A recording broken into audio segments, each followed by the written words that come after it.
Hey guys, welcome to my YouTube channel.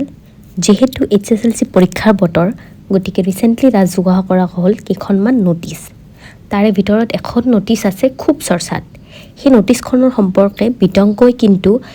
Somu এটি আলোচনালৈ মই আজি আহিছোঁ আপোনালোকৰ মাজত গতিকে দেৰি নকৰি ভিডিঅ'টো আৰম্ভ কৰোঁ গতিকে আপোনালোকে দেখিব পাৰে যে ইয়াতে মই নোটিছখন এটাচ কৰি দিছোঁ সেই নোটিছখনত আৰম্ভণিত আছে অনলাইন 𝒊𝒎𝒑𝒐 ফৰ্ম ফিল আপ কোন তাৰিখৰ পৰা আৰম্ভ হ'ব last date of form fill up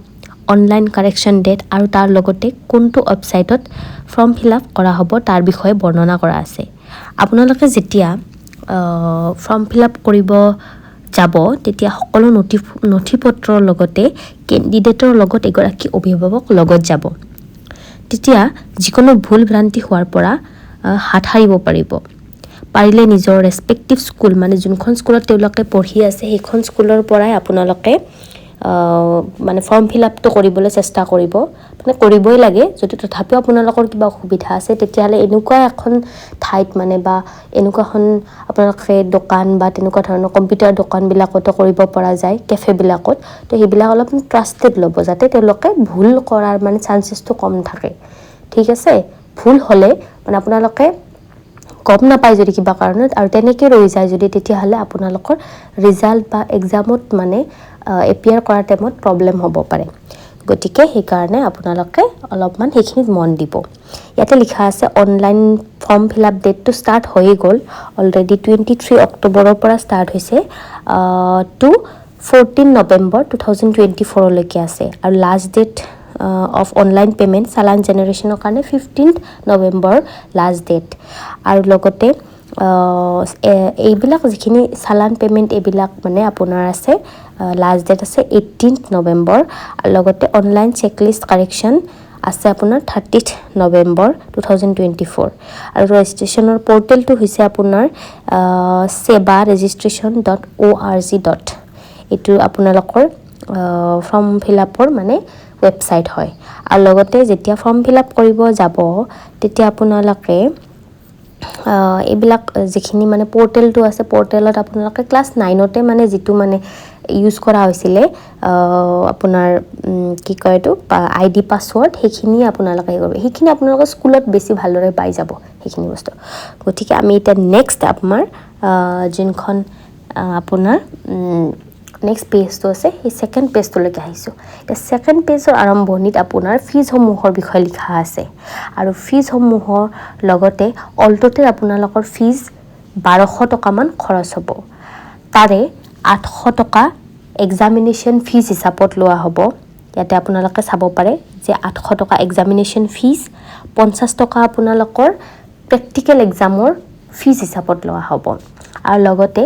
centre fees 350 লোৱা হ'ব এতিয়া আপোনালোকে ভাবিব পাৰে যে এইখিনি ইমান পইচা কিয় লৈছে গতিকে এক্সাম ফিজ ডাঙৰ যিবিলাক মানে হায়াৰ এডুকেশ্যনৰ যিবিলাক মানে এক্সাম থাকে সেইবিলাকত এক্সাম ফিজ এইবিলাক লোৱা হয় কিন্তু আগতে এইটো নিয়ম নাছিলে আগতে এইটো নিয়ম মানে আমাৰ 𝒊𝒎𝒑𝒐 এইবিলাকৰ মানে এক্সামবিলাকত নাছিলে কিন্তু আজিকালি এতিয়াৰ পৰা এইটো মানে আমাৰ ইয়াতেও মানে আমাৰ 𝒊𝒎𝒑𝒐 এক্সামতো এইটো প্ৰণয়ন কৰা হৈছে গতিকে 800 টকা এক্সাম ফিজ 50 টকা প্ৰেক্টিকেল এক্সামিনেশ্যন ফিজ আৰু চেণ্টাৰ ফিজ 350 গোটেইখিনি মিলি আপোনাৰ কিমান হ'ব 1200 টকা খৰচ হ'ব তাৰ পাছত লিখা আছে as per the instruction of the government of Assam the payment of fees is exempted for the candidates of এটুত মানে আপোনালোকৰ লিখা আছে যে যিবিলাকৰ মানে মাক দেউতাকৰ আপোনাৰ এনুৱেল ইনকামটো 2 লাখ বা তাৰ তলত হয় তেওঁলোকে ৰেহাই পাব পাৰে কিন্তু এই সুবিধাটো কেৱল 2022 আৰু 2023ত বা 23ৰ ক্লাছ 9ৰ ৰেজিষ্ট্ৰেশ্যন কৰা সকলেহে পাব যদি 2021 বা 2020 চনত যদি কোনোবা ৰেজিষ্ট্ৰেশ্যন কৰিছিলে তেওঁলোকে কিন্তু ফুল পেমেণ্ট কৰিব লাগিব যদি তেওঁলোকৰ পেৰেণ্টছৰ এনুৱেল ইনকামটো 2 লাখ বা তাৰে তলত হয় তথাপিও তেওঁলোকে ফুল পেমেণ্টে কৰিব লাগিব ঠিক আছে ইয়াৰ পাছত আমাৰ ৰুলছ এণ্ড ৰেগুলেশ্যনত মানে টোটেল 12টা পইণ্ট ইয়াতে মেনশ্যন কৰা আছে তাৰে ভিতৰত প্ৰথমটো পইণ্টত আপোনালোকৰ লিখা আছে যে কিছুমান ষ্টুডেণ্টে কি কৰে যে এখন বেলেগ স্কুলত পঢ়ি থাকে আৰু বেলেগ এখন স্কুলৰ পৰা তেওঁলোকক মানে ৰেজিষ্ট্ৰেশ্যন কৰা হয় সেইকাৰণে তেওঁলোকক কোৱা হৈছে যে যোনখন তেওঁলোকে স্কুলত পঢ়ি আছে সেইখন স্কুলৰ পৰাই তেওঁলোকক মানে ৰেজিষ্ট্ৰেশ্যনটো কৰিব কোৱা হৈছে যদি বেলেগ স্কুলৰ পৰা তেওঁলোকক ৰেজিষ্ট্ৰেশ্যন কৰে তেতিয়াহ'লে তেওঁলোকে যদি কিবা কাৰণত তেওঁলোকৰ মাক দেউতাকৰ যদি এনুৱেল ইনকামটো 2 লাখৰ বা 2 লাখৰ তলত হয় তেতিয়া তেওঁলোকে সেই ৰেহাইটো নাপাব বা তেওঁলোকৰ পিছলৈ গৈ পেলাই এক্সামত মানে এপিয়াৰ কৰাৰ টাইমত বা ৰিজাল্টৰ টাইমত তেওঁলোকৰ প্ৰব্লেম আহিব পাৰে ঠিক আছে সেইটো হৈছে ফাৰ্ষ্ট পইণ্ট Next, আপোনালোকৰ second point to hoise the guardians or parents of the candidate has to file an application before the head of the institution for exemption of fees. মানে আপোনালোকৰ এই যে আপোনালোকে ৰেহাই পাব লগা মূল্যটো আছে সেই মূল্যটো এচিভ কৰিব কাৰণে সেইটো পাব কাৰণে মানে যোনটো গাৰ্ডিয়ান বা পেৰেণ্টছ আছে তেওঁলোকে কি কৰিব লাগিব হেড অফ দ্য ইনষ্টিটিউশ্যন মানে হেড টিচাৰ বা প্ৰিন্সিপাল যিগৰাকী থাকিব তেখেতৰ ওচৰত এখন এপ্লিকেশ্যন দিব লাগিব আৰু তেখেতে আপোনালোকক মানে ভেৰিফাই কৰি পেলাই যে আপোনালোকে সঁচাকৈ মানে আপোনালোকৰ 2 লাখ বা 2 লাখৰ তলত হয়নে নহয় সেইটো বিচাৰ কৰি পেলাই তেখেতে আপোনালোকক মানে সেই ৰেহাইটো দিব গতিকে থাৰ্ড নম্বৰ পইণ্টটোত সেইটো কথাই কোৱা আছে যে head of the institution must verify the genuineness of documents submitted by the parents or guardians or students before allowing the exemption of examination fees ৰেহাই দিয়াৰ আগতে তেওঁলোকেও কি কৰিব লাগিব সেই এপ্লিকেশ্যন যোনে দিব মানে পেৰেণ্টছ বা ষ্টুডেণ্ট বা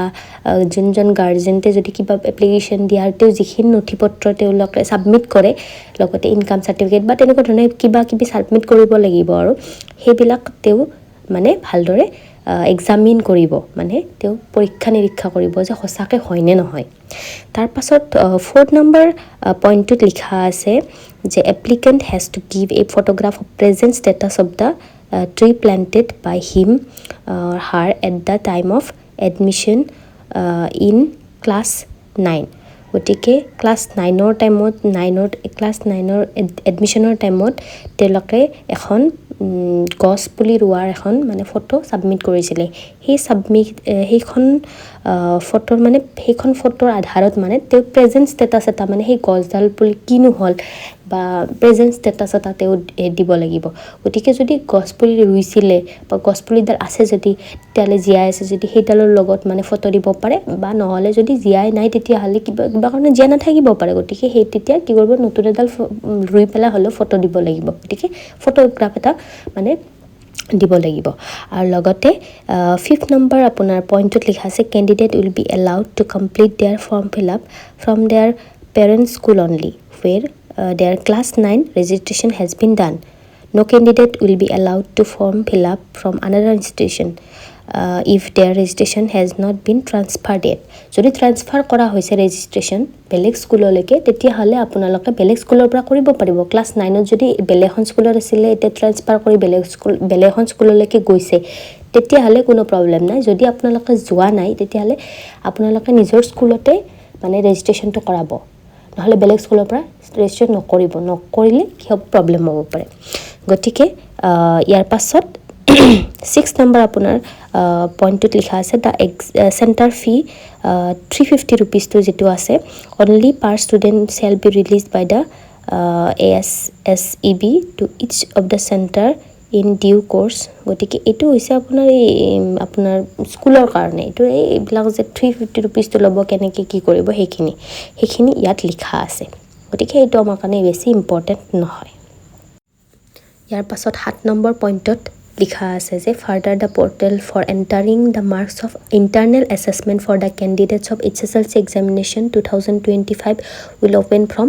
20 ডিচেম্বৰ টু 29 ডিচেম্বৰ গতিকে ইয়াত লিখা আছে যে ইণ্টাৰনেল এছেছমেণ্টৰ যোনটো স্কুলৰ ফালৰ পৰা ইণ্টাৰনেল এছেছমেণ্টৰ দিয়া হয় মাৰ্কছ সেইটো মাৰ্কছ আপোনালোকৰ 20 ডিচেম্বৰ 2024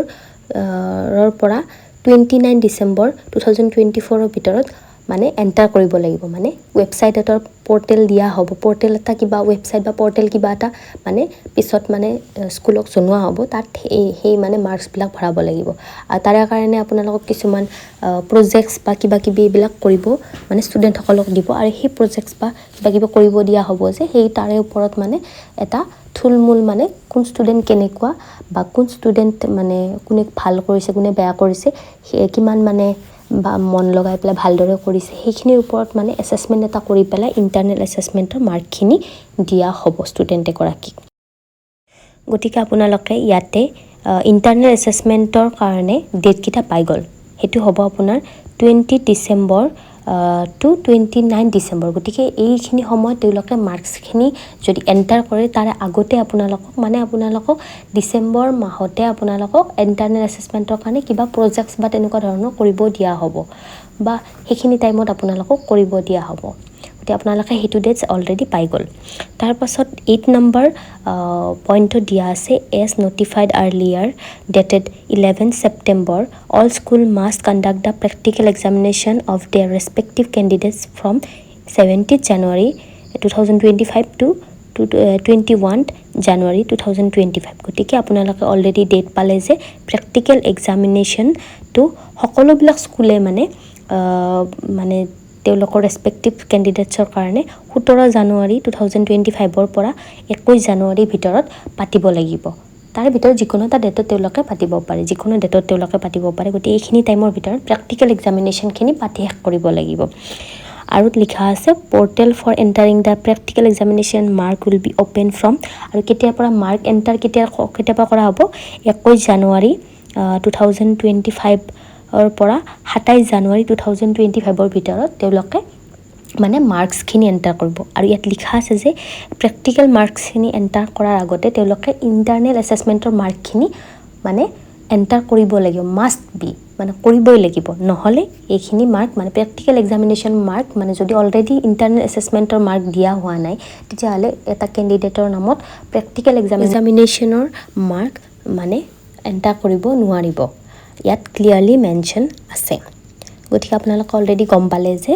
প্ৰেক্টিকেল এক্সামিনেশ্যনৰ ডেটটো হ'ব 17 জানুৱাৰীৰ পৰা 21 জানুৱাৰী 2025ৰ ভিতৰত হ'ব নেক্সট পইণ্টত আপোনালোকৰ 9 নম্বৰ পইণ্টত লিখা আছে in case of a candidate who have appeared in the half yearly examination in elective or MIL exam subject other than the subject mentioned in the registration card edit option is provided in the form fill up portal itself গতিকে কোনোবাই যদি elective বা MIL সাবজেক্টটো মানে যেটো লৈছিলে বা half yearly examination already দিছিলে কিন্তু এতিয়া তেওঁলোকে কি কৰিব বিচাৰিছে এটো চেঞ্জ কৰি পেলাই বেলেগ এটা মানে ল'ব বিচাৰিছে তেতিয়ালে তেওঁলোকক ফৰ্ম ফিল আপৰ টাইমতে সেইখিনি মানে সুবিধা দিয়া আছে যাতে চেঞ্জ কৰিব পাৰে কিন্তু যদি এবাৰ যদি তেওঁলোকে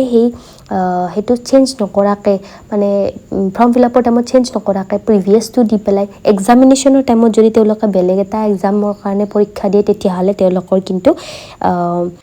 ৰিজাল্টে ডিক্লেয়াৰ কৰা নহ'ব ইয়াত ক্লিয়াৰলি মেনশ্যন আছে যে change of the subject after finalisation of admit card will not be allowed and if ছাচ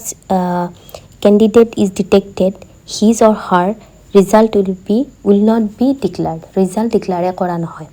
next 10th number পৰ্টেলটো আপোনাৰ 10th নম্বৰ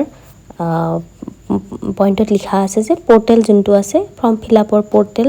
কেতিয়াৰ পৰা ষ্টাৰ্ট হ'ব আপোনাৰ 23rd অক্টোবৰ 2024ৰ পৰা 14 নৱেম্বৰ 2024 লৈকে অলৰেডি আমি মেনশ্যন কৰি আহিছোঁ বা কথা বতৰা পাতি আহিছোঁ এইটোৰ ওপৰত নেক্সট 11 নম্বৰ পইণ্টত লিখা আছে the candidates who have not appeared in any of the internal examination of the class 10 যেনেকুৱা ইউনিট টেষ্ট মানে আপোনাৰ কেণ্ডিডেটে যদি এতিয়ালৈকে মানে যিকোনো এটা মানে ক্লাছ 10ৰ যিকোনো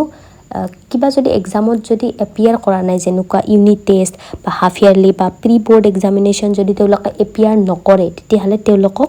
মানে HSLC এক্সামিনেশ্যন বহিব দিয়া নহয় বহিব দিয়া নাই তেওঁলোকে এলিজিবল নহ'ব গতিকে আপোনালোকৰ যদি তেনেকুৱা কিবা প্ৰব্লেম হয় তেওঁলোকৰ মানে কিবা কাৰণত যদি প্ৰব্লেম হৈছিলে যে ইউনিট টেষ্ট দিব নোৱাৰিলে হাফ ইয়াৰলি এক্সামিনেশ্যন কোনোবা এটা দিব নোৱাৰিলে বা প্ৰি বৰ্ড এক্সামিনেশ্যনতে কিবা যদি প্ৰব্লেম হয় তেতিয়ালৈকে লগে লগে আপোনালোকে দেৰি নকৰিব বোলে ইগনোৰ নকৰিব বোলে যে এই কিনো হ'ব আৰু তেনেকুৱা ধৰণৰ ইগনোৰ আপোনালোকে নকৰিব কিবা যদি প্ৰব্লেম হয় তেতিয়ালৈকে হেড অফ দ্য ইনষ্টিটিউশ্যন যিগৰাকী থাকিব তেখেতৰ ওচৰত যাই পেলাই তেওঁলোকক কথাখিনি বিৱৰি ক'ব আৰু পাৰিলে এপ্লিকেশ্যন বা তেনেকুৱা ধৰণৰ